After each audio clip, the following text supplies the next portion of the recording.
말씀 부탁드립니다. 네, 감사합니다. 더푸른교회 강은도 목사라고 합니다. 아까 목사님이 소개해 주실 때요, 화성이라고 얘기하셨는데 화성이 맞는데 아마 텍사스에 계신 많은 분들 중에서 화성 그러면 떠오르시는 게 연쇄살인 사건 그래가지고 많이 놀라실 것 같은데요. 제가 있는 동네는 화성이라고 하는 것보다 동탄이라고 하는 게 훨씬 더 좀 일반적이기도 합니다. 어쨌든 여러분들 만나서 너무 반갑습니다. 하나님 말씀 함께 나누실까요? 출애굽기 1장 8절에서 14절까지의 말씀입니다. 출애굽기 1장 8절에서 14절까지의 말씀을 제가 봉독해 올리겠습니다.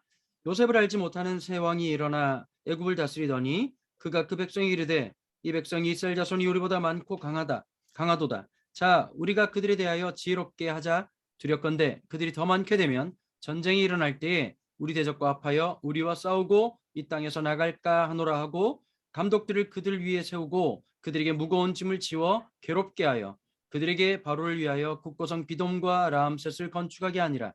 그러나 학대를 받을수록 더욱 번성하여 퍼져나가니 애굽 사람이 이스라엘 자손으로 말미암아 근심하여 이스라엘 자손에게 이를 엄하게 시켜 어려운 노동으로 그들의 생활을 괴롭게 하니 곧 흙 이기기와 벽돌 굽기와 농사의 여러 가지 일이라. 그 시키는 일이 모두 엄하였더라.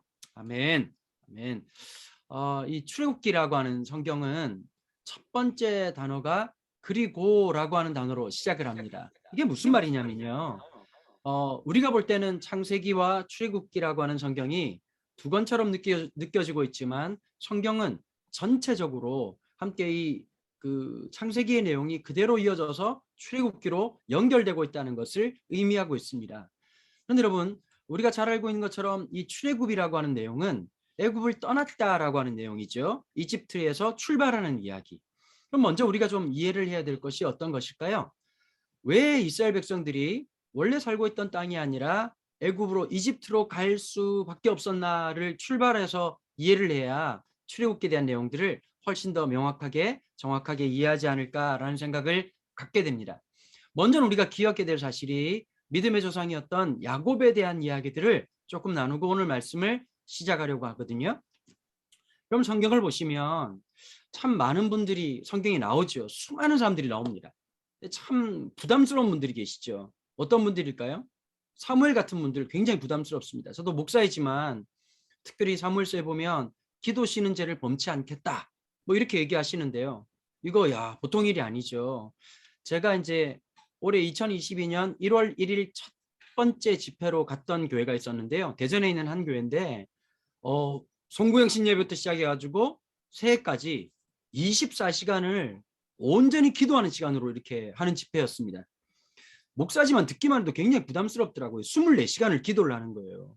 한국 사람들 하여튼 익스트림한 걸 되게 좋아하잖아요. 보면 얼마나 그게 쉽지 않은 일인데 함께 금식하시면서 기도를 하고 집회를 하는 겁니다. 제가 맨 마지막 집회 설교자로 섰는데요. 걱정이 되더라고요. 여러분 생각해 보십시오. 그냥 진을 다 빼고 24시간 금식을 하면서 기도를 했으니까 사람들이 얼마나 힘들고 어려웠겠습니까? 근데 이제 그분들하고 말씀을 나누는 시간들인데 제가 깜짝 놀란 게요. 성도들이 마지막에 온 힘을 다해서 기도하고 하나님 앞에 나아가는 겁니다. 참 대단한 모습들이지요. 사무엘 기도의 모습, 평생 기도하는 사역자로 살았던 이 사무엘 모습 생각하면 참 부담스럽습니다. 뿐만 아니라 사도 바울 같은 분도 계시죠. 사도 바울도 얼마나 부담스럽습니까? 진짜 주님을 위해서 온몸을 초계같이 그리고 예루살렘으로 올라갈 때 하나님의 성령과 수많은 사람들이 예언했지만 내가 그 모든 고난을 알고 어려움을 알고 어떤 일이 벌어질지 알지만 하나님이 원하시는 그 일을 위해서 예루살렘을 향했던 사도 바울의 모습들, 하루하루 전쟁 같은 일상이었고 하루하루 만만한 시간들이 단 한 번도 없었지만 하나님의 영광을 위해서 자신의 삶을 초계와 같이 던질 수 있었던 위대한 사람. 반면에 또 뭐 그런 캐릭터만 성경에 있는 것이 아니라 조금씩 좀 이렇게 우리에게 친숙하기도 하고 좀 만만한 그런 분들도 계시죠. 요나 같은 선지자. 아니 어떻게 하나님의 사람이 하나님의 말씀을 쌩까고 니느웨를 가라 그랬으면 가야죠. 어떻게 다시스로 가고 이렇게 막 함부로 갈 수 있겠습니까? 뿐만 아니라 오늘 우리가 먼저 나누고자 했던 이 야곱의 모습도 마찬가지였던 거죠. 형님 에서를 속입니다. 뭘 이용했죠? 에서의 배고픔이라고 하는 것을 이용했습니다.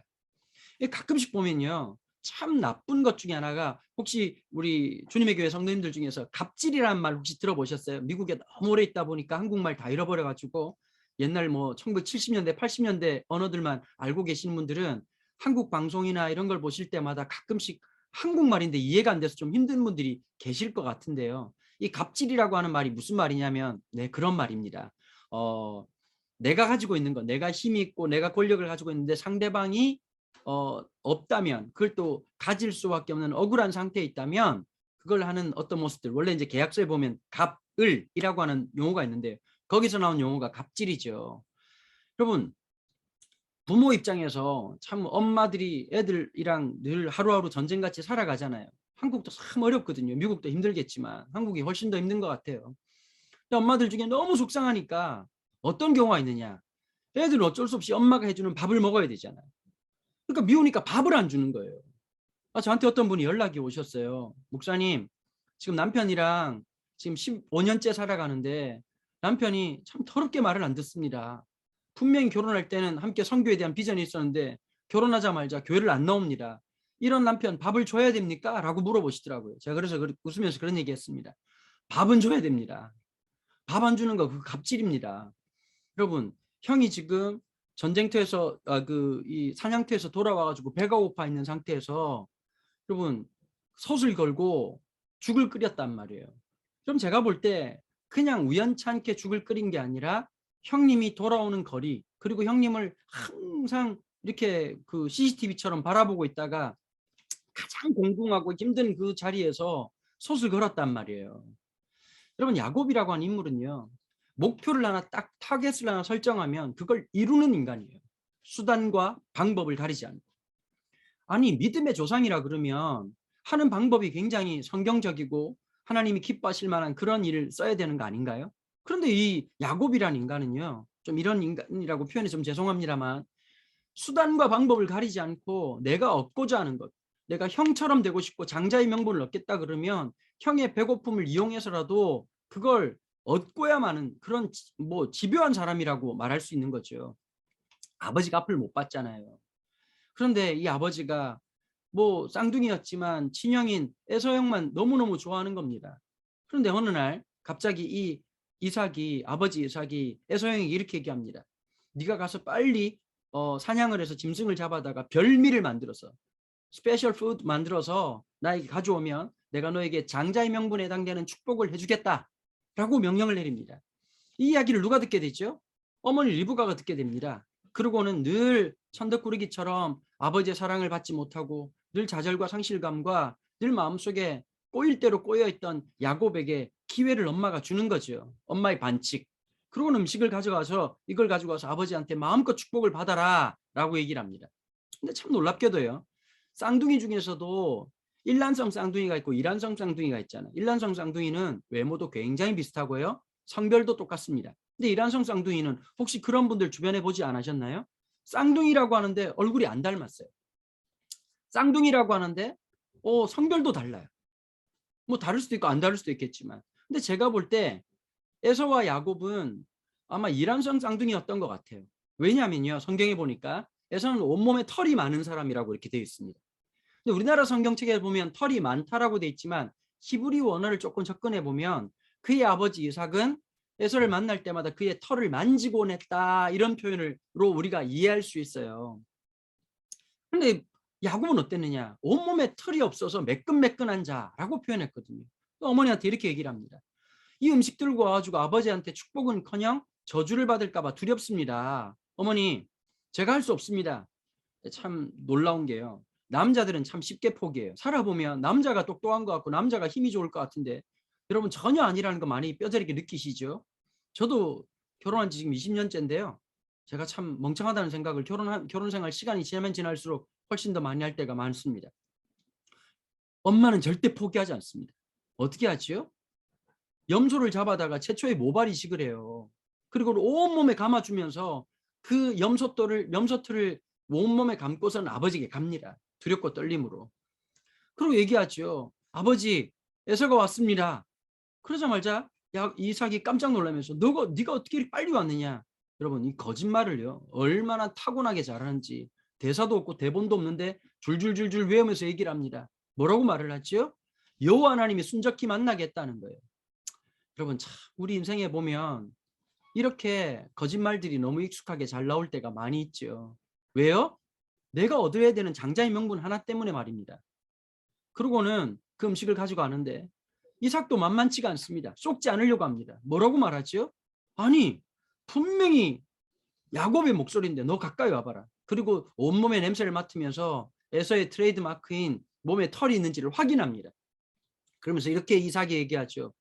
분명히 목소리는 야곱의 목소리인데 몸은 에서의 몸이로다. 이러고 난 다음에 조금만 더 의심을 가졌더라면 진실을 밝힐 수도 있었을 텐데 코를 스쳐 지나가는 이 맛있는 음식 냄새 때문에 그냥 음식을 먹고 그리고 야곱을 축복해버리는 겁니다. 어떤 한 신학자가 이런 얘기를 합니다. 여러분, 이삭은 태어날 때요, 아버지가 100살 때 언약의 자손으로 태어났습니다. 태어날 때부터 슈퍼스타였던 거죠. 태어날 때부터 모든 사람들의 관심과 이목을 집중받았던 사람이었습니다. 거기다가 하나님께서 이 이삭이 조금씩 자라고 난 다음에 내가 지시하는 산에 가서 바치라는 말, 여러분 이 아주 드라마틱한 이야기 속에서 그의 삶을 주님 앞에 또 내어놓고 아버지를 이길 수 있지만 저항하지 않은 아들의 모습을 보였지 않습니까? 근데 여러분, 세월이 가면 갈수록 어떻게 됐을까요? 점점 믿음이 떨어지고 불신자보다 못한 삶의 모습을 이삭을 통해서 만나게 되는 겁니다. 그냥 내 입을 채우고 내 즐거움을 위해 살아가는 사람, 하나님의 성령으로 시작했다가 육신으로 끝나는 사람. 2022년도에는요 이랬던 우리의 모습이 다시 회복되는 놀라운 역사가 있기를 축복합니다. 특별히 주님의 교회 표어처럼 하나님의 은혜를 맛보아 알고 그냥 머리로 알고 예전에 은혜 받았던 이야기들, 내가 젊었을 때, 내가 이전에 수련회 때 은혜 받았던 게 아니라 오늘 매일 일상, 지금 여기 here and now, 오늘 여기에 함께 하신 하나님의 은혜를 맛보고 경험하고 누리고 체험하는 사랑하는 성도들 되기를 주님의 이름으로 축복합니다. 야곱은 아버지를 속이죠. 그러고 난 다음에 어떻게 됐을까요? 형님 에서가 정말 동생을 죽이려고 칼을 들고 설치자 어머니가 말한 것처럼 외삼촌의 집으로 달려가게 됩니다. 여러분, 지금처럼 이정표가 있는 것도 아니고 시그널이 있는 것도 아니고 어디로 가야 되지 모르는 그냥 한쪽 방향으로 죽어라고 내달렸습니다. 여러분, 그 두려운 밤, 어쩔 줄 몰라서 두려워했던 그 깊은 밤, 그 어떤 분이 그런 또 재밌는 얘기를 하시더라고요. 보니까 지금 한국에 뭐가 유행이냐면요, 이 텐트 치고 야영하는 거 되게 유행이거든요. 지금 되게 핫해요. 그래서 이제 뭐 불을 쳐다보면서 멍 때린다 그래서 불멍 이런 것도 있는데 이 원조가 바로 야곱이었다. 야영 생활의 원조가 바로 야곱 형님이었다. 이런 얘기를 하시는 목사님들이 계시더라고요. 어쨌든 여러분, 잠이 들어서 잤겠습니까? 베개를 가지고 와서 베개가 없으니까 돌을 베고 잤겠습니까? 그 두려움을 이불처럼 그냥 앞으로 어떻게 살아가야 될지, 앞으로 내 인생이 어떻게 될지 그 깊은 두려움과 염려 속에서 그냥 어떻게 하다가 잠이 들었는데 그날 밤에 야곱의 인생 속에서 주님이 처음으로 신방 오신 거죠. 그리고 하나님이 이렇게 얘기하십니다. 나는 너희 할아버지 아브라함의 하나님, 너희 아버지 하나님이다 라고 말을 합니다. 그런데 여러분, 야곱의 기도가 보면요, 참 수준이 낮아도 이렇게 낮을 수 있나 싶습니다. 그러면 저 같으면 이럴 것 같습니다. 하나님, 저 좀 보호해 주십시오. 하나님과 함께 동행하겠습니다. 제가 형님을 속이고 아버지를 속였습니다. 용서해 주십시오.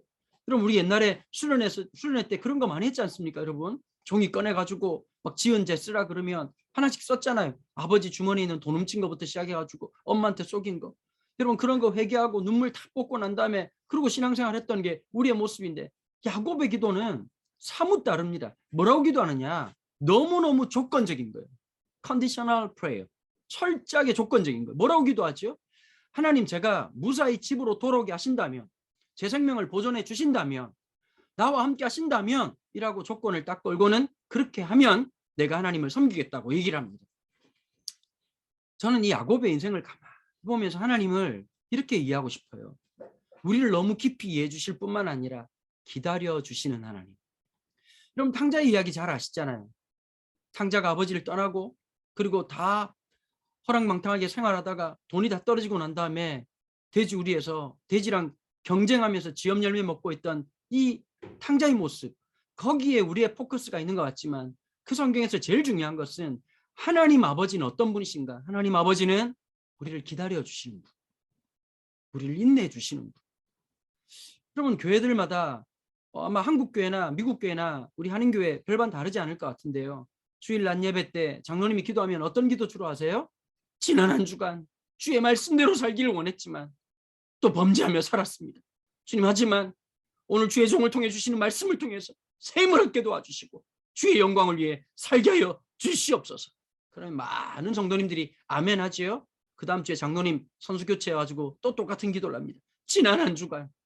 여러분, 탕자가 한 번 돌아올 때 아버지가 끌어안고 용서해 주겠죠. 그런데 한 37,000번째 돌아왔다. 그럼 어떨 것 같습니까? 제가 아버지 같으면 그냥 꺼지라고. 야, 네가 인간이냐? 라고 말할 겁니다. 그런데 여러분, 우리 하나님 어떤 분이시죠?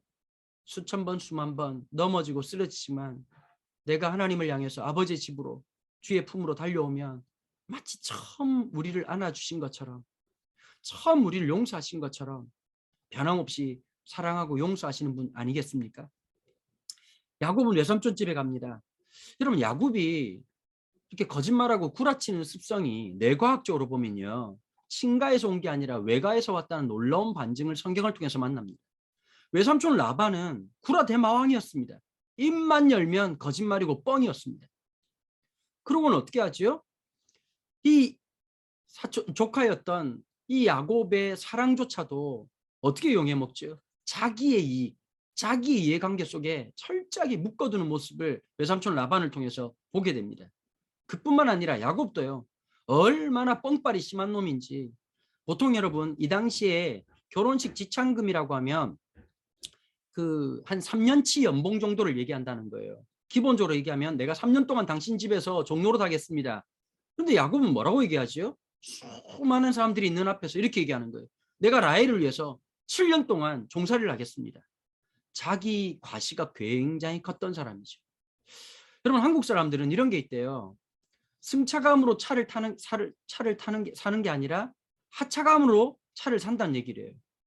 여러분, 요즘 한국 차 굉장히 좋아졌습니다. 그런데 그럼에도 불구하고요, 강남에 가면 농담처럼 그런 얘기 하거든요. 강남 소나타라고 하는 별명이 붙어 있어요. BMW 5 시리즈를 하도 많으니까 강남 소나타, 강남 아반떼 뭐 이렇게 표현하고 있거든요. 한국 사람들은 브랜드빨 너무너무 좋아합니다. 미국 생활하시다가 한국 들어오면 어떻든가요? 하나같이 똑같은 브랜드를 그냥 뭐 하나같이 모든 사람들이 단체복 입듯이 교복 입듯이 입습니다. 너무 브랜드빨이 중요한 거예요.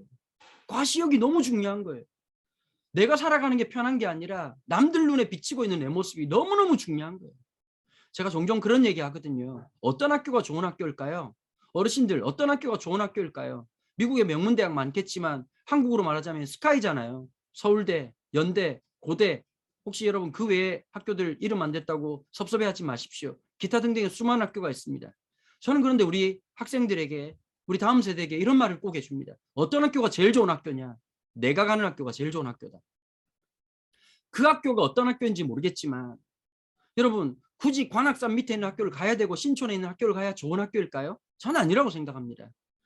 나와 함께 하신 하나님, 남들이 볼 때 별 볼 일 없는 학교인지 모르지만, 남들이 볼 때는 그렇게 유명하지 않은 직장일지 모르지만, 남들이 볼 때는 그냥 가난하고 힘든 일상일지 모르겠지만 우리의 삶이 가장 복되고 가장 아름답다고 저는 분명히 확신합니다.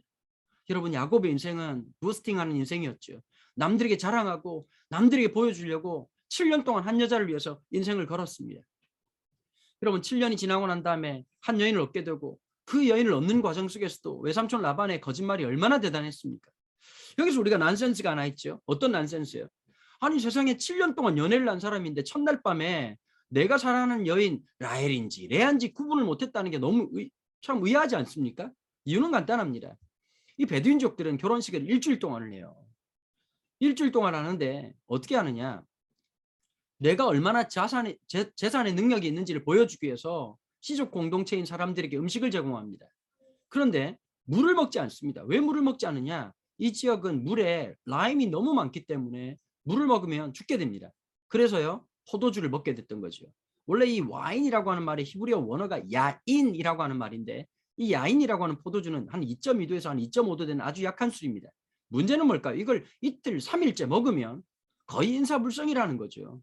벌써 한 3, 4일 지났을 때 야곱은 그냥 뭐 거의 뭐 뭐 갈짓자 걸음에다가 헛소리 막 하는 거죠. 라헬, 라헬, 라헬을 데리고 그러고 있다가 일주일쯤 지나고 나면 모든 지역 주민들과 함께 신부 집에 가서 신부를 내놓으시오 라고 얘기를 합니다.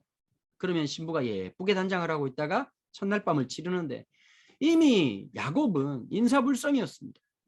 근데 여러분 첫날 밤을 치르고 났더니 이런 대박 같은 사건이 있습니까? 헐, 어떤 일이 벌어졌죠? 내가 사랑하는 여인 라헬이 아니라 레아였다는 거예요. 여러분 성경에 보면 다 여인들을 아름답게 표현합니다. 근데 딱 한 분이 예외인데 그분이 이분이셨습니다. 이전 성경 한국 성경에 보니까 뭐라고 말했냐니까 성경은 참 인격적이에요. 그녀는 못생겼더라라고 말하지 않고 안색이 안 좋았다고 얘기를 했습니다. 예쁘게 꽃단장을 해도 안색이 안 좋고 살아 숨쉬는 순간 돌아가실 때까지 한결같이 안색이 안 좋았던 분이 바로 레아였는데 레아가 내 곁에 누워있는 겁니다. 얼마나 화들짝 놀랬겠습니까? 외삼촌 및 장인어른에게 반품하러 갔던 거죠. 물건이 잘못 날라왔다. 택배가 잘못 왔다. 그런데 이 외삼촌 라반이 뭐라고 말을 합니까? 우리 동네에서는 첫째를 먼저 시집 보내지 않고 둘째를 보내는 법이 없다. 이러면서 새로운 정책, 1+1 정책을 얘기합니다. 그러고 다시 일주일을 채우고 14년 동안 노동을 하고 난 다음에 얻어진 이 두 명의 아내, 그리고 거기에서 벌어지는 수많은 자녀의 문제나 이 아기 다툼, 오늘 이 짧은 시간 안에 다 말씀을 못 드리겠고요. 14년이 지나고 난 다음에 다시 FTA를 요청하죠. 외삼촌 라반에게 뭐라고 얘기합니까? 제가 지난 14년 동안 삼촌한테 쏘가가지고 자식들하고 아내만 생겼는데 저도 제 먹을 것이 우리 자녀들을 먹이기 위해서 재산이 필요하지 않겠습니까? 제가 외삼촌의 양을 돌보고 있을 때 흰 양이 태어나면 당신에게 다 돌려줄 뿐만 아니라 나에게 주어진 몫은 얼룩진 양입니다. 여러분 산술적 경험이나 그리고 모든 빅데이터를 볼 때 여러분 혹시 얼룩진 양을 보신 경험 있으신가요? 거의 없죠. 여러분 더럽긴 하지만 자세히 봐보면 그게 또 더러워서 그렇지 다 흰 양입니다. 그런데 보면요. 이 야곱이 무슨 짓을 하느냐 성경에 보니까 이렇게 표현합니다. 상수리 나무 아래로 내려갔다. 이런 표현을 쓰고 있거든요. 상수리 나무 아래.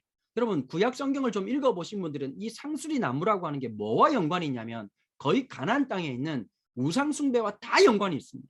쉽게 말하면 이런 거죠. 언약의 자손인 야곱이 어떤 일을 했다고요?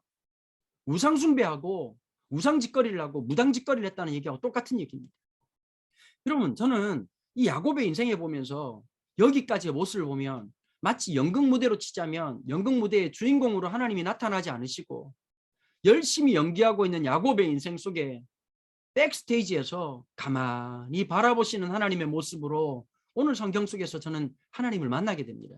여러분 기억하십시오. 하나님이 안 보이십니까? 하나님이 없다고 생각하십니까? 여러분 인생 무대에서 여러분들의 삶을 하나씩 바라보고 계십니다. 마음 아프고 속상하시고 힘드시지만 여러분들 인생을 보고 있다는 사실, 여러분 하나님이 여러분들을 보고 있다는 말이 누군가에겐 위로입니다. 내가 힘들고 어렵지만 하나님이 보고 계시다. 내가 힘들고 어렵지만 하나님을 의지하고 주님 앞에 기도할 때 하나님이 나를 기다리고 계시고 하나님이 나와 함께하고 있다는 것으로 위로가 될 수 있을지 모르겠지만 또 누군가에게는 경고의 메시지입니다. 여러분 2022년 이 신년 집회를 통해서 우리의 마음을 한번 결정하십시다. 하나님 앞에 하나님이 내 인생을 보고 계시다. 하나님과 함께 동행하는 역사가 시작되고 믿음의 한 걸음이라도 주님 앞에 드려지는 놀라운 역사가 저와 여러분들의 삶 속에 일어나기를 주님의 이름으로 축원합니다. 여러분 6년 동안 하나님께서 복을 부어주셨습니다. 여러분 야곱이 복받을 만한 짓을 한 것이 아님에도 불구하고 하나님은 신실하게 야곱이 원했던 그 모든 것들을, 하나님은 신실하셨지만 신실하지 못했던 야곱의 인생 속에서 그 신실하지 못함에도 불구하고 하나님께서 야곱의 인생 속에서 6년 동안 라반은 점점 가난하게 만드시고 야곱은 거부가 되게 만드셨습니다.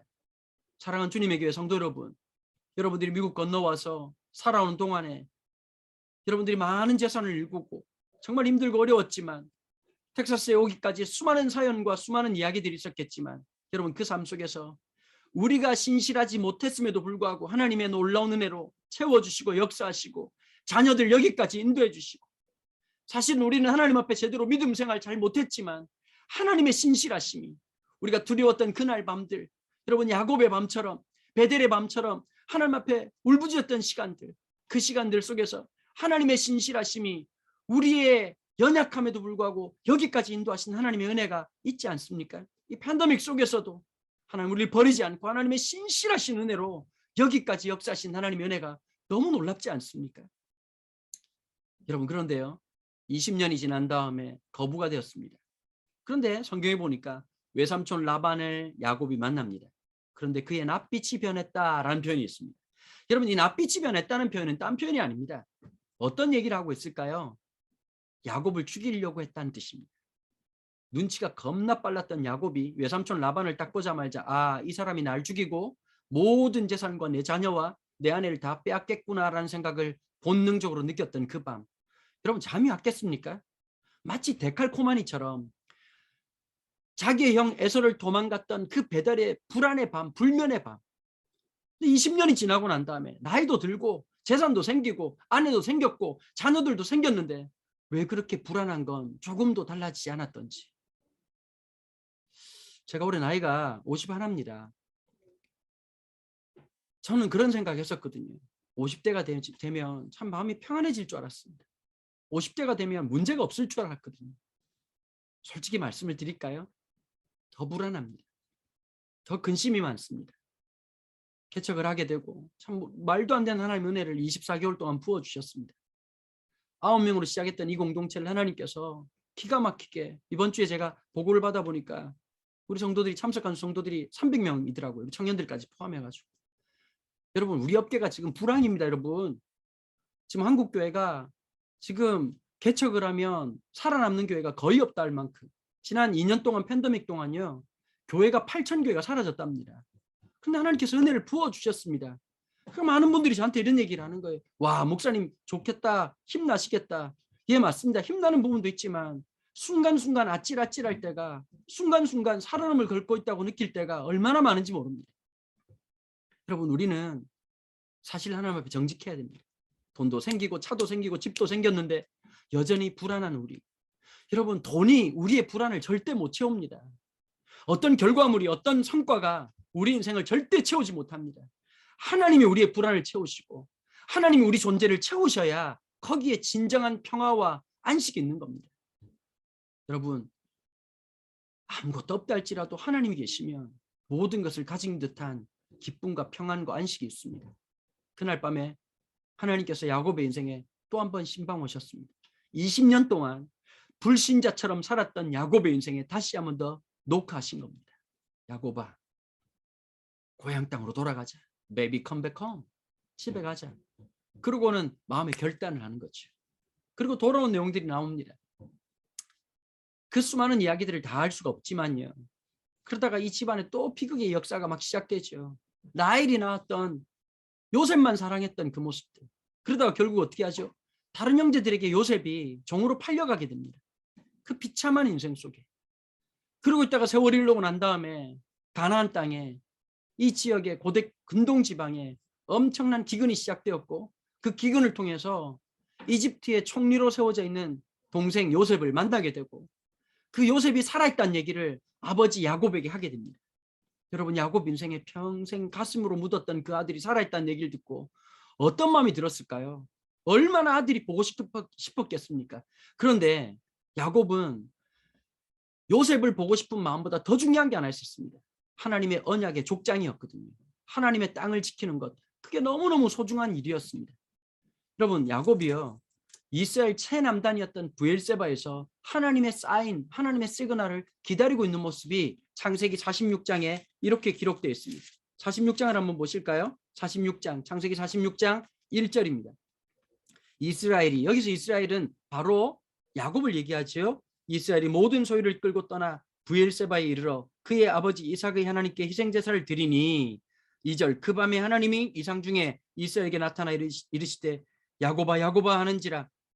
야곱이 이르되 내가 여기 있나이다 하매 하나님이 이르되 나는 하나님이라 내 아버지 하나님이니 애굽으로 내려가기를 두려워하지 말라. 내가 거기서 너로 큰 민족을 이루게 하리라. 내가 너와 함께 애굽으로 내려가겠고 반드시 너를 인도하여 다시 올라올 것이며 요셉이 그의 손으로 내 눈을 감기리라 하였더라.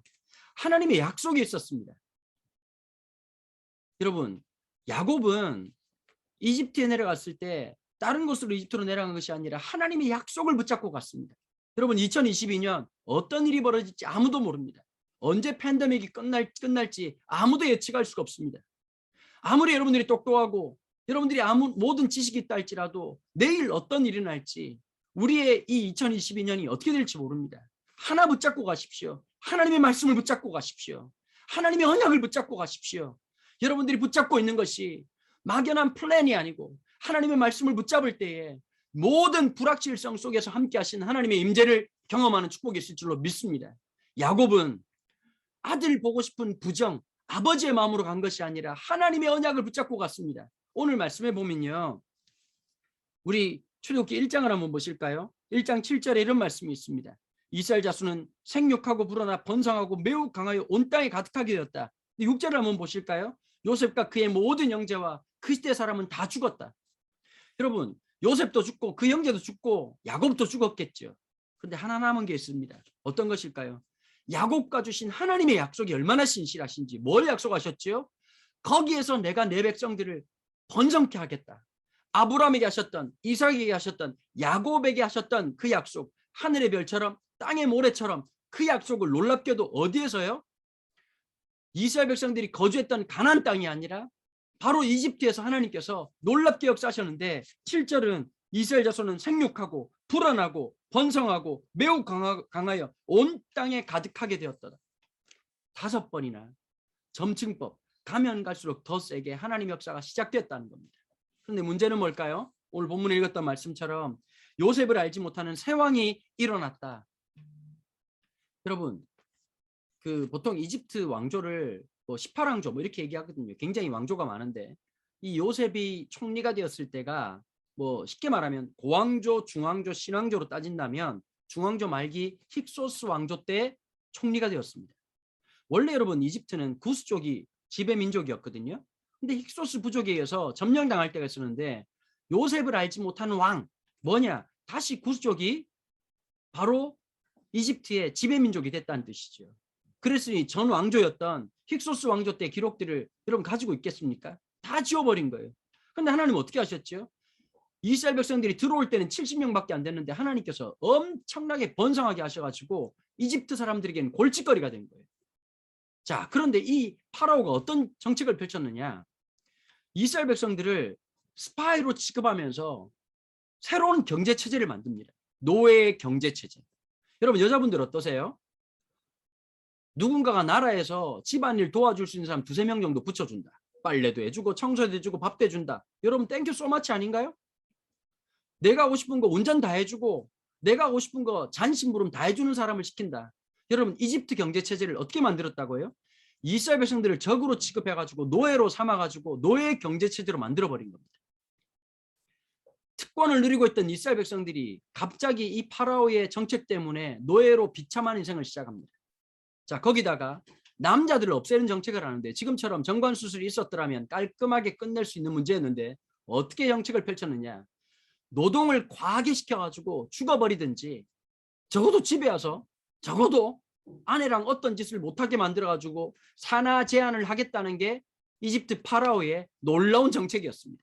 그런데 오늘 본문 12절에 어떻게 말하고 있지요? 세상은 끊임없이 우리를 힘들게 만들고 고통스럽게 만들려고 하지만 하나님은 어떻게 놀라운 일 행하십니까? 1장 12절 말씀입니다. 그러나 학대를 받을수록 더욱 번성하여 퍼져나가니 애굽 사람이 이스라엘 자손으로 말미암아 근심하여. 여러분, 저는 하나님의 놀라운 역사가 바로 여기 있다고 생각합니다. 세상이 아무리 우리를 힘들게 만들고 세상의 현실적인 문제가 늘 우리의 삶을 힘들고 고통스럽게 만들다 할지라도 하나님의 그러나의 은혜가 있다는 것. 여러분, 이 집회를 우리가 지금으로 만납니다. 실제 얼굴을 보고 했으면 제가 훨씬 더 재밌게 설교를 했을 텐데 지금 제 방에 혼자 앉아가지고 지금 이 카메라 쳐다보면서 한다는 게 쉽지가 않지만요. 여러분, 그러나 우리가 이렇게 줌으로라도 집회를 해야 될 이유가 어디 있습니까? 2022년 캘린더가 우리에게 새로움을 주지 못합니다. 2022년에는 숫자가 우리를 새로움을 주지 못합니다. 여러분, 하나님의 말씀이 오늘 수많은 어려움과 역경 속에서도 그러나의 하나님이 살아계시고 역사하신다는 사실을 우리가 깨닫고 믿음으로 인정할 때 우리의 삶 속에서 놀라운 주의 역사가 있을 줄로 믿기 때문인 것입니다. 여러분, 내일 또 민호기 목사님 여러분들과 함께 할 거고 시간마다 너무 좋은 강사들을 여러분들과 함께 하도록 허락해 주셨습니다. 2022년 이 집회를 통해서 그러나의 놀라운 역사, 억압이 있고 고통이 있지만 함께 하신 하나님, 더 번성하게 하신 하나님. 여러분 기억하십시오. 상황은 어렵지만 하나님이 우리와 함께 하시면 역전의 역사가 있다는 사실입니다. 여러분 그 은혜를 붙잡으시는 놀라운 집회가 되기를 축복합니다. 함께 기도하실까요? 하나님, 우리 가정에, 제 삶에 그러나의 은혜를 허락해 주옵소서. 현실적으로 너무 좌절감과 두려움과 염려가 많아가지고 영적으로 눌린 분들이 계십니까? 하나님, 그러나의 은혜를 붙잡게 도와주십시오. 오늘 이 말씀이 나의 말씀이 되어서 오늘 우리 가정에 그러나의 역사가 시작될 수 있도록 은혜를 달라고 우리 짧은 시간 함께 통성으로 함께 기도하시겠습니다. 하나님 아버지 감사합니다. 사랑하는 주님의 교회 성도님들과 함께 말씀을 나눌 수 있는 시간 주셔서 감사합니다. 하나님, 우리가 함께 얼굴을 보고 집회를 하면 참 좋을 텐데 하나님, 이 줌이라고 하는 아버지 하나님 이것을 통해서 우리가 거리를 뛰어넘고 태평양을 건너서 이렇게 집회를 합니다. 텍사스 주님의 교회 사랑하는 성도들 가운데 함께하여 주옵소서. 하나님, 사랑하는 성도들의 가정과 일상 가운데 그러나 은혜가 있도록 축복하여 주옵소서. 힘들고 어렵지만 주님의 은혜가 위로가 되고 주님의 말씀이 힘이 되고 능력이 되어서 하루하루를 승리하는 사랑하는 성도들 역사하여 주옵소서. 감사합니다. 주님 모든 영광을 받으시옵소서. 제가 기도하겠습니다. 하나님 아버지 감사합니다. 우리 사랑하는 주님의 교회 성도들 첫날 집회를 주님께 올려드립니다. 하나님, 이 집회를 시작으로 다시 한번 우리의 영적인 눈이 열려지게 도와주옵소서. 기도가 다시 회복되게 도와주시고 예배가 회복되게 도와주시고 주의 말씀을 붙들고 살아가는 하나님 백성의 삶이 되게 도와주옵소서. 이후 시간 함께 기도하게 될 때에 기도의 영으로 충만케 도와주시고 하나님, 우리 속에 믿음으로 인한 담대함이 있게 도와주시고 믿음이 하나님의 말씀이 주시는 분별력이 있게 도와주시고 절망하지 않고 하늘에 소망을 안고 살아가는 놀라운 역사가 있도록 축복하여 주시옵소서. 감사와 찬양을 주님께 올려드리며 이 모든 말씀 우리 주 예수 그리스도 이름으로 기도하옵나이다. 아멘. 아멘. 감사합니다. 혼자서 설교한다는 게 방에서 힘든데 정말 저희들에게 큰 은혜로 이렇게 다가왔습니다. 목사님 너무 감사하고요. 태평양 감사합니다. 반대편에서 이렇게 귀한 메시지를 전해주셨는데 너무 아쉽습니다. 예, 저도 아쉽습니다. 목사님 그래서 언젠가 저희들이 한번 모실게요. 네, 꼭 가겠습니다. 예, 그렇게 한번 해주시면 감사하겠습니다. 우리 한 번 더 우리 강원도 목사님 허락하신 우리 하나님께 큰 박수 한번 드립시다. 할렐루야. 감사하고요. 목사님 다음에 뵙겠습니다. 감사합니다. 자, 이 시간 우리 받은 말씀을 가지고 함께 같이 기도하는 시간, 우리 가정에서도 우리 줌으로 함께 하시는 성도님들 같이 함께 기도하는 시간 갖고요. 각자 기도하시고 우리 같이 통성으로 같이 함께 기도하고 여러분 각자 기도하시고 그렇게 자연스럽게 나가시면 되겠습니다. 우리 현장에 오신 분들도 같이 함께 이 시간 같이 함께 기도하실 때 우리 목사님을 통해서 하나님께서 우리 이 밤에 주신 말씀, 하나님 그런 나의 은혜가 있기를 원합니다. 여러 가지 상황과 환경이 힘들지만 팬데믹 속에서 경제적으로도 힘들고 또 여러 가지 모든 상황들이 참 앞으로 녹록지 않은 그런 이민의 삶이지만 그러나 할렐루야, 그러나 우리와 함께 하신 하나님, 그러나 우리를 번창케 하실 하나님, 오늘 목사님 메시지를 통해서 우리를 역전케 하시는 하나님을 기대합니다. 2022년 이 모든 상황 속에서 문제를 바라보는 것이 아니라 제가 늘 말씀드린 대로 프로블럼을 바라보는 것이 아니라 프로미스를 붙잡고 믿음으로 나아가는 우리들 될 수 있도록 해주셔서 하나님, 우리 자신을 불쌍히 여기시고 우리 가정을 불쌍히 여기시고 우리 교회를 불쌍히 여기시고 하나님 그러나의 역전의 은혜가 우리의 삶 가운데 있게 하소서. 주여 외치고 한번 기도하겠습니다. 주여